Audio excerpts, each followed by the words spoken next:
بعد الكيكة البرازيلية قررت أعمل كيكة الرمل، لأنه كيكة الرمل بالنسبة لي أحلى وألذ، وكمان لنا معاها ذكريات مرة حلوة. كل المقاسات حتكون بعلبة اللبن الزبادي. حطيت البيض والسكر والزيت والفانيليا، حطيت اللبن الزبادي والخل، خلطت كويس، ضفت الدقيق والبيكنج باودر، خلطت خلط يدوي، حطيتها بصينية مدهونة زيت، راحت على فرن حرارته 170 درجة مدة نص ساعة.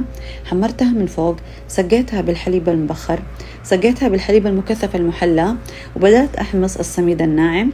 لو عندك سميد خشن كمان ينفع. حطيته على الوجه، وكمان حطيت زيادة حليب مكثف محلى، رشيت عليها سميد محموص مرة تانية، زينتها بالفراولة وقدمتها وهي دافية. هتستمتعوا بلذاذة الكيكة وطعمها الرائع. أنا عارفة الكيكة قديمة وكلنا نعرف طريقتها، بس أنا حبيت إني أنا أشارككم لأنها جدا رائعة.